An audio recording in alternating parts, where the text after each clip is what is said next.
Pai querido, pedimos que o Senhor fale por meio da Tua palavra aos nossos corações. Talvez um texto que seja de difícil entendimento e parece até mesmo, muitas vezes, que não conseguimos tirar aplicações de um texto descritivo como este. Mas, ó Pai, que o Teu Santo Espírito fale aos nossos corações para entendermos que devemos obedecer ao Senhor, mesmo quando não compreendemos estes mandamentos do Senhor. É o que oramos em nome de Cristo Jesus. Amém. Nos versículos de 1 a 8, do capítulo 6, nós vimos que a descendência de Sete, a que deveria ser justa e adorar ao Senhor, se misturou com a descendência de Caim. Os filhos de Deus se casaram com as filhas dos homens. Deus então olha essa situação e abomina o mundo, ao ponto de prometer que iria destruir toda a humanidade por causa dessa corrupção. Ninguém mais buscava ao Senhor, ninguém mais adorava ao Senhor, nem mesmo essa geração de Sete, que deveria ser uma geração justa, que nós temos o exemplo de Enos, o exemplo de Enoque, que eram homens que buscavam ao Senhor, mas depois essa geração foi se misturando, a geração foi casando com as mulheres filhas de Caim, e então começaram também a se corromper e a querer poder para si. Ninguém mais buscava a Deus agora. E agora o que Deus faz com essa situação? Nós já vimos lá no versículo 6, que Deus se arrependeu, se entristeceu de ter criado o homem sobre a terra, e isso cortou o coração de Deus. Isso entristeceu o coração de Deus. Então Deus diz, eu vou destruir a humanidade, eu vou apagar a humanidade da face da terra, porque eles não estão mais me buscando. No entanto, no meio deste mandamento, Deus ainda é gracioso. No meio desse entristecimento de Deus, Ele ainda é bondoso. Como Deus faria isso? Talvez a gente olhe para a história do dilúvio, que é o que nós veremos nessas próximas pregações, e talvez nosso questionamento seja, mas será que Deus não foi maldoso de ter matado toda a humanidade? Nós não vamos responder especificamente isso hoje. Vamos olhar mais para a bondade de Deus com Noé. Mas nas próximas pregações a gente vai pincelar um pouco sobre isso. Será que Deus não fará nada para mostrar a sua bondade no meio de um caos como esse? Ao olharmos para injustiças que acontecem neste mundo, qual a nossa reação? Nós muitas vezes queremos que o dilúvio aconteça novamente. Não, Deus, aniquile todo mundo. Acabe com tudo. Acabe com essa geração também. Faça uma nova geração. Mas será que essa é a solução? Queremos que Deus talvez envie uma praga para acabar com a humanidade? Ou será que nós queremos continuar vivendo nessa era, nessa geração tão injusta? Nós vamos ver um pouquinho sobre isso hoje. E qual o nosso papel diante de uma sociedade tão injusta? Qual a nossa responsabilidade como cristãos diante de um país que não busca ao Senhor como deveria buscar?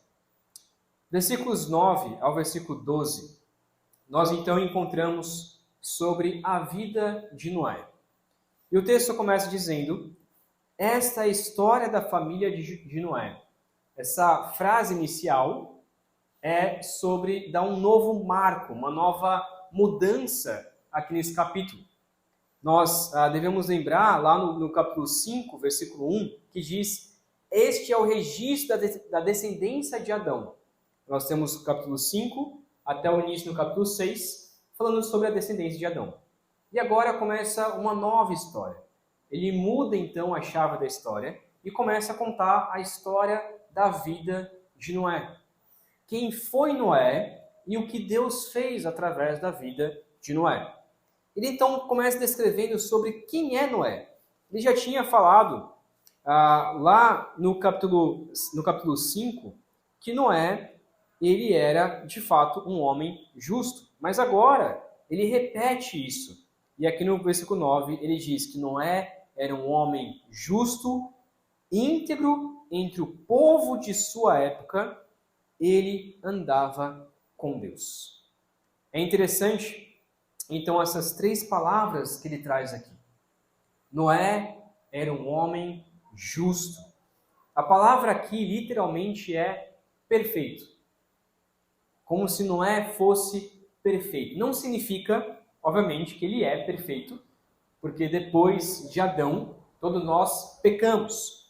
No entanto, a ideia aqui é que tudo o que ele fazia era de maneira perfeita. As pessoas da sua época reconheciam que tudo o que Noé fazia era de forma perfeita.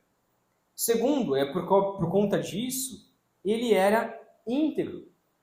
O que significa a palavra íntegro? Uma pessoa inteira, ou seja, ela não dá indícios nenhum, não tem sombra de dúvida na vida dela. Não é aquela pessoa que você duvida de alguma coisa. Ele aparenta ser íntegro. Não, não é, era íntegro. Ele demonstrava que era íntegro e não tinha nada de alguma coisa que ele fez que alguém poderia acusar Noé. Será mesmo que Noé era uma pessoa íntegra? Não, todo mundo confiava, todo mundo sabia. E talvez até mesmo zombava de Noé por ser uma pessoa íntegra. E então a terceira característica de Noé é que ele andava com Deus. Ele só era íntegro e só era justo porque ele andava com Deus. A semelhança dos seus pais, a semelhança de Enoque, ele andava com Deus. O texto deixa claro que não tem como a pessoa ser íntegra, não tem como a pessoa ser justa se ela não andar com Deus. Na verdade, ele está colocando de baixo para cima. Mas nós podemos entender o invertido. Noé andava com Deus, e porque ele andava com Deus, ele era íntegro, e porque ele era íntegro, então ele era justo. E o texto destaca, principalmente, que ele era íntegro entre o povo da sua época. Como que era o povo da sua época? Corrupto, ninguém buscava mais a Deus, ninguém adorava mais o Senhor, não havia um justo, não havia uma pessoa que buscasse a Deus. O que nos mostra que aquela ideia, da filosofia atual de que o meio corrompe a pessoa é mentira. Por quê? Porque Noé não foi corrompido pelo seu meio. Imagina que toda a humanidade, todas as pessoas da Terra, nessa época, não buscavam ao Senhor. Todas as pessoas. A gente não sabe a quantidade de pessoas que existiam, mas ainda assim, vamos colocar na nossa cidade. Vamos imaginar que talvez tivesse 30 mil pessoas naquela época, a semelhança da nossa cidade Cocal. Imagina você ser a única pessoa honesta, a única pessoa justa. E talvez você pense, eu só não sou tão justo assim porque eu não tenho pessoas do meu meio que me ajudam a ser justo. Eu não sou tão íntegro porque eu casei com uma pessoa que não é tão íntegra. Então, por conta disso, eu não sou uma pessoa íntegra. Eu só não ando mais com Deus porque a igreja que eu participo não me ajuda a andar tanto com Deus. Não era assim. Noé, ele era íntegro, justo, andava com Deus, no meio de uma geração extremamente corrupta, ao ponto de Deus olhar para a humanidade e não ver ninguém mais justo, ou ninguém justo como Noé era. A terra estava corrompida por conta da mistura entre essas gerações. Não havia uma geração, não havia uma pessoa que buscasse a Deus. O que nos faz perguntar, e se nós estivéssemos lá? E se você estivesse nessa época de Noé? Talvez o seu pensamento é, eu só sou justo, eu só busco a Deus porque as pessoas que estão no meu meio buscam ao Senhor junto comigo. Eu só vou para a igreja porque as pessoas me incentivam a ir para a igreja. Será que se você estivesse nessa época aqui com Noé, ou então estivesse na época de Sodoma e Gomorra, ou em momentos assim, será que você seria corrompido pelo seu meio? Então, o que nos ensina essa vida de Noé, de buscar o Senhor, de andar com Deus, é que o meio não corrompe o justo. Aquele que busca Deus, aquele que anda a Deus, não é influenciado por aquilo que o mundo está sendo guiado. Ele se mantém fiel ao Senhor. Versículos então de 13 a 16, Deus ele começa então a falar para Noé como deveria ser esta arca. Nós chamamos então da arca de Noé, né? Versículos 13 a 16, então diz assim: Deus disse a Noé: darei fim a todos os seres humanos, porque a terra encheu-se de violência por causa deles. Eu os destruirei com a terra. Você, porém, faça uma arca de madeira de cipestre. Divida em compartimentos e revista de piche por dentro e por fora. Faça-o com 135 metros de comprimento, 22 metros de altura, 22 metros de largura e 13 metros de altura. Faça-lhe um teto com um vão de 45 centímetros entre o teto e o corpo da arca. Coloque uma porta na lateral da arca e faça um andar superior, um médio e um inferior. É bem interessante esse texto, que não é só mera informação, para que a gente possa depois pesquisar na internet e saber como que era a arca, né? Existe até uma réplica lá nos Estados Unidos, virou até um museu, de um homem que construiu uma réplica da arca de Noé, né? Ele se tornou um museu e tudo mais. Mas é interessante que essas ordens que Deus dá, Deus não somente dá para Noé e diz assim, olha, construa uma arca. E aí você se vira, né? Faz da forma como você quer. Não, Deus ele dá a ordem, mas ele também dá todos os passos, passo a passo, como que você deve fazer. Pode parecer até meio duro, né? Nossa, quer dizer que Deus está mandando, você tem que, é exigente que seja assim, você tem que fazer desse jeito. Não era dessa forma como Deus estava demonstrando com Noé. Deus estava dizendo, olha, faça desse jeito, porque dessa forma vai dar certo. A gente não sabe, né, em alguns filmes que a gente vê, mostra Noé sendo carpinteiro, já trabalhando com carpintaria, construindo casas e coisas parecidas. O texto não diz nada disso. O texto não diz que Noé tinha habilidade em trabalhar com madeira. Não diz nada disso. E ainda assim Deus diz, olha, você vai fazer uma arca. Um trabalho extremamente difícil, algo gigantesco, uma obra gigantesca, que a gente vai ver esses detalhes. E ainda assim ele dá passo a passo, como deveria ser. É bem provável que naquela época não existisse nenhuma grande construção como Noé estava fazendo. E nessa construção, que demorou então esses 120 anos, essa construção, as pessoas talvez passavam e olhavam Noé fazendo aquilo e até zombavam dele. Nossa, que ridículo Noé fazer uma coisa tão grandiosa como essa. Se você for perceber então os detalhes, ele deveria fazer com uma madeira específica, que para nós foi traduzida como cipestre, mas talvez fosse um outro tipo de árvore. Então Noé tinha o trabalho de cortar esta árvore, de fazer todos os detalhes dela, fazer tudo certinho, como na parte da madeireira, que eu não sei nada dessa questão de madeira, serralheria, sem ferramenta alguma, que é o que nós temos nos dias de hoje, deveria cortar certinho e então começar a construir. E essa madeira deveria ser revestida com piche, que a gente não sabe muito bem o que era isso, mas como uma argamassa que fosse colocada entre uma madeira e outra por cima e por baixo, nas laterais, para não entrar nem um pinguinho de água. E Noé teve que ser bem detalhista nisso. Essa arca deveria ter 135 metros de comprimento. Não sei se você é bom de medição, né? Mas é algo gigantesco, um quarteirão. Praticamente um quarteirão. É algo enorme. Além disso, deveria ter 22 metros e meio de largura.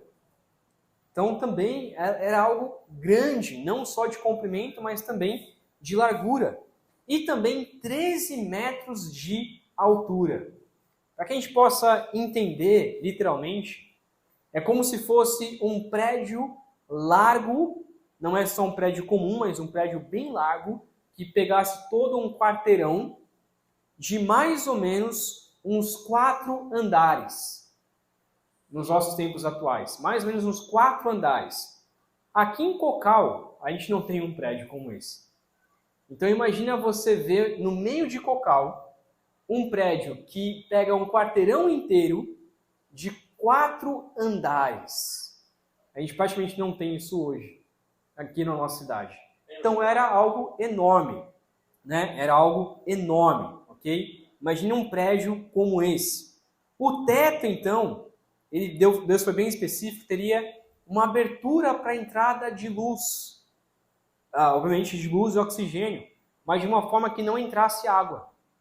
Então, deveria ter 45 centímetros, algo para só entrar ali a luz dentro dessa arca. Deveria ter uma porta lateral para somente entrada e saída e fosse bem fechada e bem vedada. E também era algo grande de 3 andares. Tinha o piso superior, o médio e o inferior. Então ele teve que construir escadas, teve que construir departamentos para colocar cada animal. Então foi algo muito específico que Deus dá para ele, não como uma ordem no sentido de, tem que ser assim, mas como faça dessa forma. Estou sendo gracioso com você, mostrando como você deve fazer. Deus é bondoso com Noé. Não é um Deus que exige que Noé simplesmente obedeça, mas ele dá passo a passo. E Deus também faz isso conosco. Deus também exige coisas de nós, por exemplo, que sejamos santos, que sejamos obedientes, que cumpramos a palavra de Deus, mas não só manda para nós, diz, você tem que ser santo. Ele dá passo a passo. Como ser santo? Deus, ele é bondoso com a humanidade, bondoso com os seus filhos, porque ele mostra exatamente como se fazer. Versículos 17 ao versículo 22, então, ele mostra quem deve entrar na arca. Diferente lá do capítulo 7 que nós vamos ver a seguir. 17 ao 22, começa dizendo que Deus vai trazer águas sobre a terra, o famoso, então, dilúvio, para destruir debaixo do céu toda criatura que tem fôlego de vida. Tudo que há na terra iria perecer. Não somente as pessoas, mas também os animais. Mas, versículo 18, com você estabelecerei a minha aliança, e você entrará na arca com os seus filhos, sua mulher e as mulheres de seus filhos. Alguns detalhes aqui, antes da gente continuar nosso texto aqui. Possivelmente, esse dilúvio é uma grande discussão, mas eu acredito que possivelmente esse dilúvio foi em toda a terra. Tem alguns que discutem, e dizem, não, esse dilúvio foi apenas em um espaço. Foi apenas para matar toda a humanidade que estava ali, que não tinha se espalhado ainda. Então a humanidade ainda estava ali próxima. E foi somente naquele local onde aconteceu o dilúvio. No entanto, ao que tudo indica, esse texto está dizendo que esse dilúvio foi em toda a terra. Que não matou somente as pessoas ali, mas matou todos os animais. obviamente não aqueles que são aquáticos, mas matou todos os animais de toda a terra. Então é bem provável que pela quantidade de água, nesses 40 dias caindo água, e também saindo água debaixo da terra, foi então que cobriu toda a terra. Alguns cientistas que dizem, né, a gente estuda lá na escola, né, sobre a Pangeia, que era o momento em que a Terra estava unida, e então veio esse momento em que a Terra foi se dividindo, os continentes foram se dividindo. Então, provavelmente, seja nesse momento, então, que houve esta divisão. Essa divisão que hoje continua, né? Até o dia de hoje, eles vão se espalhando a poucos centímetros por dia, mas vão se espalhando. Deus, no entanto, ele escolhe Noé para fazer uma aliança com Noé. E essa aliança ela se cumpre no final, que é o que veremos lá no capítulo 9. Deus promete a Noé que se ele construísse essa arca, ele e a sua família seriam salvos. Essa aliança, né, como eu disse, ela será explicada no final, como também aponta para Cristo, esta aliança de salvação. O interessante aqui é que a forma como Noé colocaria os animais na arca. Olha o que diz o versículo 19 em diante. Faça entrar na arca um casal de cada um dos seres vivos, macho e fêmea, para conservá-los vivos com você. De cada espécie de ave, de cada espécie de animal grande, de cada espécie de animal pequeno que se move rente ao chão, virá um casal a você, para que sejam conservados vivos. E armazene todo tipo de alimento para que você e eles tenham mantimento. Noé fez tudo exatamente como Deus tinha ordenado. O que é interessante dessa passagem? Quem que buscaria os animais para trazer para a arca? Noé deveria caçar os animais. Era Noé quem deveria ir atrás de cada espécie de animal. Era Noé quem deveria ir atrás de cada ave, de cada animal que talvez fossem até animais perigosos de ar. Obviamente, conservou, por exemplo, leão, onça, e todo tipo de animal que a gente conhece hoje. Então, era Noé quem deveria ir atrás deles, caçá-los, colocar em uma jaula e trazer para dentro? Não. O texto diz que é Deus quem traria cada animal até a arca. É Deus quem traria esses animais e eles viriam por ordem de Deus. O que isso nos ensina? Primeiro, que Deus ele continua tendo controle da sua criação. Deus tem o controle da sua criação.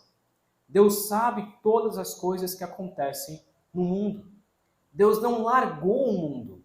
Ele sabe exatamente tudo o que acontece e determina tudo o que acontece. Seja chuva, seja sol, seja tempestade, tudo acontece com a permissão e o mandato de Deus.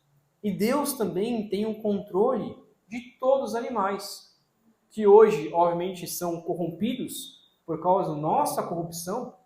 Nós corrompemos a natureza e os animais também, mas aqui Deus mostra que Ele tem o controle disso. E é Deus quem traz esses animais até a arca. Imagina essa cena, né? Noé lá com a sua família, talvez meio desacreditado até mesmo, talvez não Noé, mas a sua família talvez meio desacreditada. Como assim? A gente vai fazer uma arca e os animais vão se chegar. E de repente começam a aparecer os animais e começam simplesmente a se alojar na arca. Começam a entrar, começam a tomar o seu lugar. De repente aparecem as aves. De repente aparecem os animais selvagens, né? Para alguns, não gerando polêmica, talvez até os dinossauros, né? Mas a gente entra isso em outro assunto uma outra hora. Mas começam a aparecer esses animais. Eles começam a se alojar ali. E nenhum animal mata outro animal. Eles ficam quietos. Alguns discutem que talvez fossem filhotes em que Deus trouxe. Isso é bem possível que fossem filhotes. mas os animais estão no controle de Deus. Então isso nos ensina que Deus tem um controle sobre a sua criação e que Deus se importa com a sua criação. Porque Deus poderia simplesmente dizer, não, mata todo mundo, mata os animais e depois eu crio novos animais, depois eu crio novas aves. Não, ele se importa com a sua criação. Ele diz, eu vou conservá-los vivos. Eu vou conservar todo tipo de espécie que eu criei. Vou conservar cada animal. Qual a resposta de Noé? Fez exatamente como Deus tinha ordenado. Noé confiou em Deus e fez tudo o que ele mandou. Capítulo 7, versículo de 1 a 5, então diz que o Senhor diz a Noé, entre na arca, então aqui já depois dos 120 dias, depois que Noé construiu essa arca, Noé então, Deus diz, depois desse tempo, entre na arca você e toda a sua família, porque você é o único justo que encontrei nessa geração. Então Deus salva a família de Noé, que a gente vai ver mais tarde que nem toda a sua família era justa, mas ainda assim, por meio de Noé, Deus salva a sua família, Deus salva os seus filhos e a esposa dos seus filhos, porque Noé é justo. Leve com você 7 casais de cada espécie de animal puro, macho e fêmea, e um casal de cada espécie de animal impuro, macho e fêmea. E leve também 7 casais de aves de cada espécie, macho e fêmea, a fim de preservá-las em toda a terra. Parece meio estranho aqui, né? No começo, Deus diz que seria apenas um casal de cada animal. E agora, depois de 120 dias, Deus está dizendo, olha, vai ser um casal de animal impuro, essa regra continua. No entanto, agora, eu vou acrescentar algo.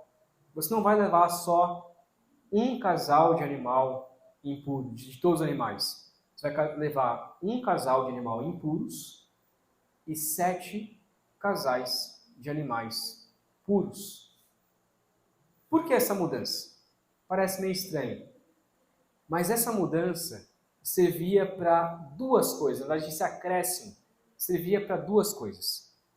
Primeiro, essa distinção entre animais puros e impuros, que nós veremos isso lá em Êxodo, na descrição do que são animais puros e impuros, mas Noé já sabia disso, isso talvez já fosse passado de geração em geração. Por exemplo, um porco era um animal que para eles era impuro. Eles não poderiam comer e nem sacrificar porcos. Então eles tinham já essa descrição, Noé já tinha essa descrição do que era. Mas por que Deus acrescenta animais puros? Para 2 coisas. Primeiro, alimento.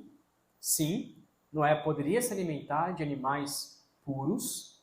Não era herbívoro aqui, né? Noé, ele poderia comer animais e poderia, de fato, usar esses animais puros para a sua alimentação. E segundo, sacrifício, que era justamente o que Deus queria. Que não é à toa que no final, lá em Gênesis 8, 20, é exatamente o que Noé faz. Noé sacrifica, ele faz um sacrifício a Deus, utilizando o quê? Esses animais puros. Então Deus não só está ordenando Noé a trazer os animais, ou colocar os animais na arca, mas também preservando os animais, os animais puros, para que Noé pudesse sacrificar e continuar a sua adoração ao Senhor. Noé, ele possivelmente já sacrificava, já fazia sacrifícios a Deus em obediência à ordem desde lá de Caim e Abel. Ele continuava esta ordem de sacrificar para pagar pelos seus pecados, o que é continuado, então, na lei. E por conta disso, por conta desses sacrifícios, é então que Noé se torna justo. Versículo 4, então, diz que daqui a 7 dias, Deus faria chover sobre a terra 40 dias e 40 noites. E farei desaparecer da face da terra todos os seres vivos que fez.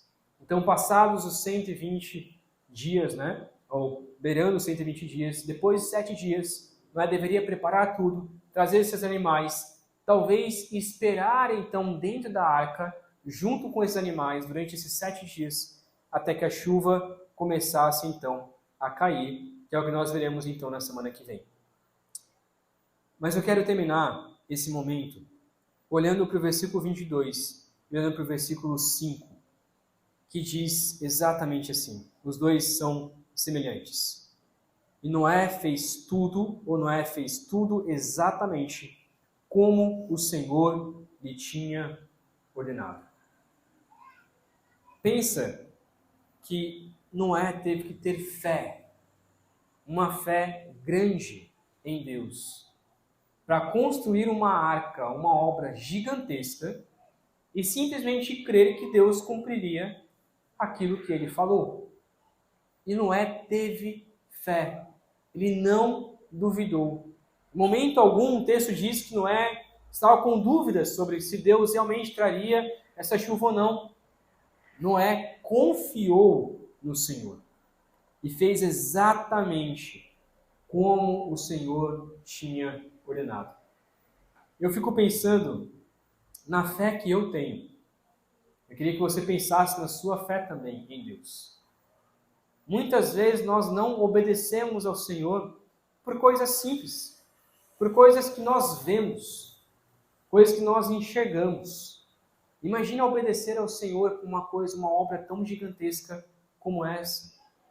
Nós muitas vezes não obedecemos, não temos fé em Deus por coisas diárias, por coisas pequenas. Talvez Deus peça algo para você que muitas vezes você não tem fé alguma de que vai acontecer. Mas ainda assim, Noé obedeceu ao Senhor. E essa fé que Noé teve nos ensina muito. Portanto, resumindo, Noé obedeceu ao Senhor em tudo o que ele exigiu, mostrando a sua confiança em um Deus justo e em um Deus misericordioso. Noé entendeu que Deus era justo, Noé entendeu que Deus era misericordioso e iria preservar a sua família. E é o que diz lá em Hebreus, capítulo 11, se você quiser abrir comigo, que é o texto que nós lemos no começo da pregação, no começo do culto, desculpa. Hebreus 11, versículo, vou ler a partir do versículo 6, o 6 e o 7. Hebreus 11, 6 e 7, que diz assim: sem fé é impossível agradar a Deus, pois quem dele se aproxima precisa crer que ele existe e que recompensa aqueles que o buscam. Primeiro vamos lá para o versículo 6. Ele está dizendo, é impossível agradar a Deus sem fé. Então Deus exige que nós tenhamos fé. E o que é fé? Versículo 1 diz, 11:1. Ora, a fé é a certeza daquilo que esperamos e a prova das coisas que não vemos. Então, fé é acreditar naquilo que nós não vemos. É esperar aquilo que nós não vemos. Noé não via chuva. Noé talvez nunca tinha visto uma chuva tão grande como essa. Obviamente nunca tinha visto uma chuva tão grande como essa. Nem caía chuva naquela época. E ainda assim, Noé acreditou. Se Deus disse que vai chover, então eu vou acreditar. Se Deus disse que eu devo construir uma arca para preservar a minha família, então eu vou gastar 120 anos. Estava falando dias, né? No meio da pregação. Anos, corrigindo. 120 anos. Desses 120 anos, eu vou gastar construindo a arca. Durante todos esses anos da minha vida, eu vou gastar construindo uma arca. 120 anos. E é por isso que no versículo 7 diz assim: pela fé, Noé, quando avisado a respeito das coisas que ainda não se viam, movido por santo temor, construiu uma arca para salvar sua família. Por meio da fé, ele condenou o mundo e tornou-o herdeiro da justiça, que é segundo a fé. Noé não via chuva, Noé nunca tinha visto algo como isso, e ainda assim gastou todos esses anos da sua vida construindo uma arca, na esperança de que Deus mandaria essa chuva. Talvez a sua própria família zombava de Noé. Gastar tanto tempo construindo algo que a gente nem sabe se vai acontecer? Sim, eu vou gastar tanto tempo da minha vida, mesmo que eu não veja, mesmo que não tenha indícios nenhum de que vai acontecer, mas ainda assim eu vou confiar. O que isso nos ensina? Que nós também devemos confiar em Deus para coisas que nós não vemos. E qual a maior coisa que nós não vemos? O céu. Nós nunca vimos o céu. Eu sei que existem alguns relatos por aí, né, de gente que na beira da morte foi para o céu, viu como é o céu e voltou contando relatos. Tudo bem se você acreditar nisso, mas ainda assim, a gente não tem nenhuma fotografia do céu. Ninguém foi lá e tirou uma foto, tirou uma selfie com Noé, com Moisés, e aí voltou para a terra falando, tá vendo, o céu realmente existe. A gente não tem comprovação nenhuma de que o céu existe, e nem de que o inferno existe. Não temos comprovação nenhuma sobre isso. Apesar de ter alguns relatos por aí, eu particularmente não creio nesses relatos, mas não temos comprovações científicas e provas disso. Mas ainda assim, nós cremos. Noé creu que Deus salvaria a sua família, a si mesmo e a sua família, do dilúvio. Nós também devemos crer que Deus é poderoso para nos salvar.